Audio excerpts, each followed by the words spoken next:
So you decided that you would like to adopt a dog, but there is a lot of things to consider, and since the shelters in most countries are absolutely full, there are almost endless options when it comes to adopting, so it might be a little bit challenging to make the right decision and to choose the right dog for you and your family. You should be very picky when choosing the dog, because choosing the right dog will be the best decision. By choosing wrong dog, a dog that doesn't fit your lifestyle will be absolutely devastating, and it is one of the main reasons why dogs are putting back to the shelter. Because of that, I would suggest you to make a list of pros and cons of what you would like from the dog. Of course, you can include appearance traits on the list such as curled tail or pricked ears, but these things should be at the end of your list. The most important factor to consider is definitely your lifestyle. You should especially consider following factors: size of your apartment or house, your work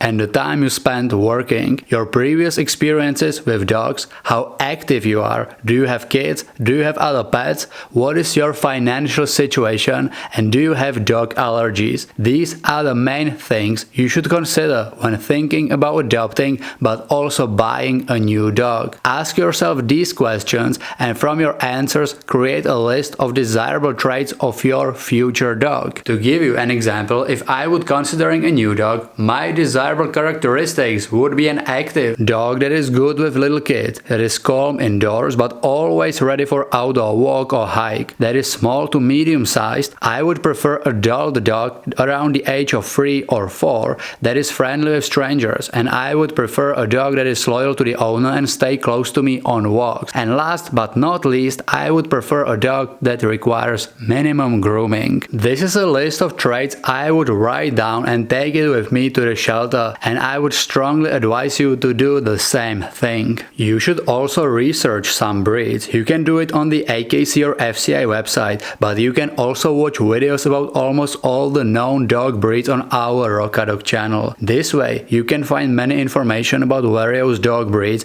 and what to expect from a dog. It can be a little bit time consuming to study so many information about so many dog breeds, but it is well worth it, since you can make much better decision afterwards. Another important factor to consider is the age of the dog. You can shape puppies by yourself by proper training and socialization, but puppies are extremely time consuming and expensive. There are plenty of already trained adult dogs in the shelter. Of course, not all dogs in shelter are trained, and some do not have any training, and you should ask about it directly in the shelter. But getting already trained dog from the shelter will make it so much easier from the day one. Bring the list you created with yourself to the shelter and ask a lot of questions to the shelter personnel.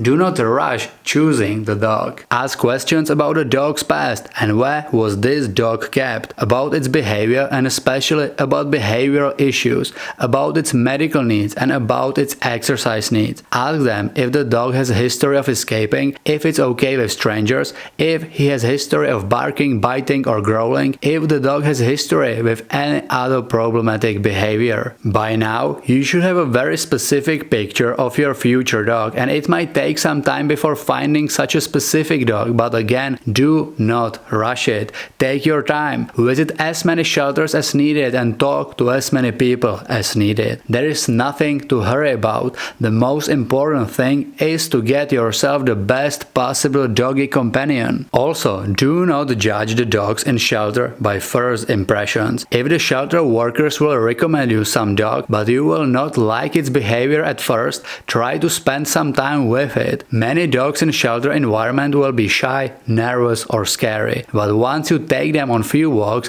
they will start acting completely different. This is another extremely important factor. Try to spend as much time as possible with the dog before adopting it. But if it doesn't feel right, just wait. There will be more dogs. Patience is a key when getting a dream dog, and it will also be a key when training a dog. Best dog owner is very often the most patient one, and being picky when choosing the dog from shelter is the best way how to reduce returns back to the shelter. So do not feel bad if it seems like you are walking away from dozens of dogs. So now you know everything you should consider when choosing the dog, but what to do when you actually adopt your dreamy dog. First of all, you should set up your home to be dog friendly. You will definitely definitely need a comfy pet bed, lots of toys, food, bowl, collar and leash, and many treats. You should also create a new set of rules for your household and your dog. Again, this is very individual and you should ask yourself following questions. Where will the dog sleep? Is the dog allowed on the furniture? What will the dog do while you are at work? Can he be inside or will he be roaming outside? What do you want your dog to do while you are eating? When will you feed and walk the dog? Just set up rules and expectations for the dog and stick to them. The dog will quickly adapt to your rules if you will provide him with happy life. It is also important to hide anything potentially dangerous for the dog. Think about stuff like electrical wires, cleaners and chemicals that aren't locked away, children's toys that could be swallowed and plants that might be nibbled. Also, it is wise to keep humans' food out of reach because most dogs would eventually eat it if possible. When you bring your dog home, take it easy and take the dog some time to look around. It is advised to be as calm and relaxed as possible in the first few days, since your new dog is still exploring its new home and adapting to new rules. Let your new pup sniff around your house, but don't let them do anything and everything you want. Let your new pup sniff around your house, but don't let them do anything and everything they want. Stick to your rules. You must be relaxed and calm around the dog, but the dog must respect you as well. Remember that the first few days or even weeks might not be smooth sailing. Every dog reacts to being in shelter differently. It typically takes about a month for a dog to fully relax and start to adapt to new routines. After that, you can really start creating a strong bond with you and your new dog. You will have to create a routine of feeding, walking and training, but that would be a topic for another video. I hope that this video covered the whole process of adopting a dog, from thinking about it to first days with your new dog. If there's something I missed, write it down in the comments. Thank you for watching, see you in the next video.